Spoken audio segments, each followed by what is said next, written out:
All right, welcome back to MMA Al Dente. I'm here to talk to you guys about Chase Hooper versus Steve Garcia, which should be the third fight from the bottom.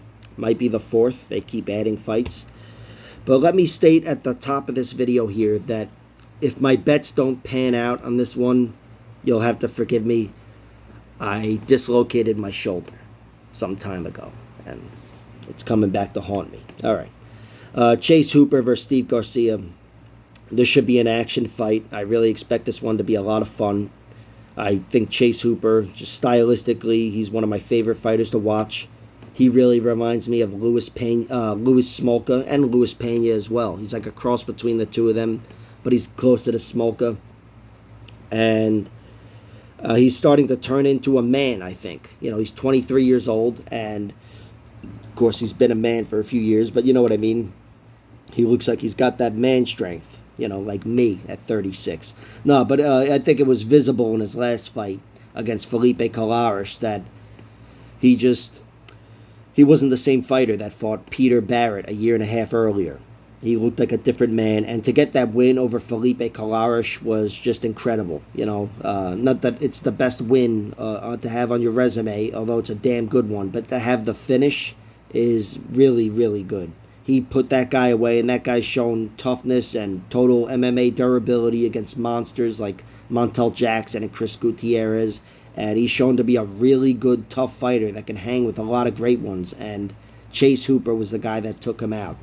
And Chase took him out with, cardio, and I think his strength definitely played a factor in that. He looked to be like, a stronger man, like I said. But just his pace, his volume, especially with the ground and pound. That's really where he reminds me of Smolka. What separates him from guys like Pena is Chase Hooper, like Smolka, is a finisher on the ground. Just relentless ground and pound, and he will overwhelm a lot of opponents. I don't know if he'll ever separate one from his senses, knock him unconscious, but he's going to definitely TKO a lot of guys in the future, if not submit them. And Chase Hooper is 3-2 in the UFC. He's got that one victory over Peter Barrett, which was razor thin going into, he was losing, I should say, and it was a comeback. So it could have easily gone the other way, but, whatever. Chase Hooper got a heel hook in round 3, showed his submission game is a threat till the very end. And even in a fight where he's having a hard time positionally winning, getting any sort of advantageous position, he laced up a leg, and his submission skills were there for him. So instead of being 2-3 in the UFC, he's 3-2. He's been defeated twice by Steven Peterson and I just watched it. Oh, Alex Caceres, Bruce Leroy. He's got 2 names. You'll have to forgive me. But still, Chase Hooper's looked really durable. If just you showed me a picture of the kid a few years ago, which I did see before he fought, and I didn't think much of him. But if you told me this guy's going to lose 2 fights in the UFC in the next year, how's he lose? I would have said he's getting finished. But he's tough. And he's fighting Steve Garcia, who could test his toughness. Steve Garcia might have his own toughness to worry about, to be honest. He's 12-5 in the UFC. He's 1-2. I'm sorry, 12-5 in MMA, 1-2 in the UFC. He's got 8 or 9 TKO wins. I can't read my own writing. And he's only lost to really good fighters. He's lost to UFC-level fighters. We saw him lose to Mahashate by knockout in his last one. Luis Pena largely controlled him. Then he's got losses outside to Elon Cruz, Joe Warren, and Mark Twain. I don't know. I can't read my own fucking writing. But I know they're all UFC-level guys. Joe Warren, of course, Bellator guy, but a champion. And Steve Garcia, he's got some wins, too. Some impressive wins on his resume. Sean Bunch took him out in round 3. Ronnie Lawrence, current UFC, rising star, I should say. And maybe not a star, but you know what I mean. And his last victory, he took out Charlie Ontiveros, who, Ontiveros is, say what you will about him. We all know he's one of the more fragile and weaker UFC fighters overall. But he's a ferocious fighter who's deadly, more deadly than a lot of UFC fighters. And he gave Steve Garcia hell. and Steve Garcia survived. He didn't survive afterwards against Mahashate, which kind of ruined it, I guess. But still, Steve Garcia, I think that was a fight of the night performance against Charlie Ontiveros, and it was a good win. So, even though it wasn't the best opponent, what better way to win than coming back in a war and getting a finish? And against Chase Hooper here, I doubt Steve Garcia's ability to hang with Chase on the ground, but even on the feet, I have my doubts about Steve Garcia. He was knocked out in his last one against Mahashate. He was knocked silly a few times against Charlie Ontiveros, and he was knocked down against Luis Pena, I believe. He's been, his chin seems like it might be compromised. And I'm sure Steve Garcia's acknowledged that. Maybe he will in his fighting style. But for a guy that's, longer and taller, I think Chase has 1 inch of height, 2 inches of reach.